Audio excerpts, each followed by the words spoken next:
നല്ല മഴ കാരണം ഇവിടെയൊക്കെ വെള്ളം കയറി റോഡിൽ. അതുകൊണ്ട് ഞാനിന്ന് ലീവ് എടുത്തു. ഏതായാലും ലീവ് എടുത്ത് വീട്ടിലിരിക്കുമ്പോൾ ഇഷ്ടപ്പെട്ട ഒരു കറി ഉണ്ടാക്കാമെന്ന് വിചാരിച്ചു.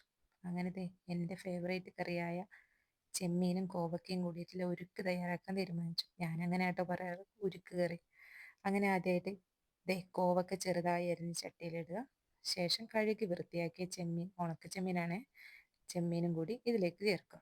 ഞാൻ ഇത്തരം കറികളൊക്കെ മൺചട്ടിയിലാണ് കേട്ടോ ഉണ്ടാക്കാറ്. നിങ്ങളും അങ്ങനെയാണോ? അതിനുശേഷം അതിലേക്ക് ഒരു സ്പൂൺ മുളക് പൊടി, കുറച്ച് മഞ്ഞൾപ്പൊടി, ഒരു സ്പൂൺ കുരുമുളക് പൊടി കൂടി ഇടുക. 1.5 ഗ്ലാസ് വെള്ളം ചേർക്കുക.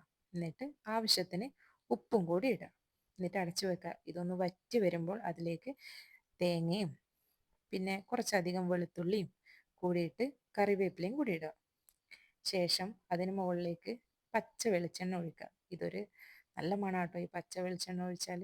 എന്നിട്ട് ഇളക്കി ഒരു 5 മിനിറ്റ് നേരം അടച്ചു വയ്ക്കുക. ശേഷം അതിൻ്റെ മൂടി തുറന്നാൽ നല്ലൊരു സ്മെല്ലാണേ. ഇത് നമ്മൾ ഈ ചക്കക്കുരുവും ചെമ്മീനും ഉണ്ടാക്കാറില്ലേ, ഏകദേശം അതിനടുത്ത് തന്നെയാണ് ഇതിൻ്റെ ടേസ്റ്റ്. എനിക്ക് ഈ കറി ഉണ്ടെങ്കിൽ മറ്റു കറികളൊന്നും ആവശ്യമില്ല കഴിക്കാൻ, ചോറ് കഴിക്കാൻ. ആരുവിന് കൊടുത്തപ്പോൾ അവൾക്കും ഇഷ്ടമായി.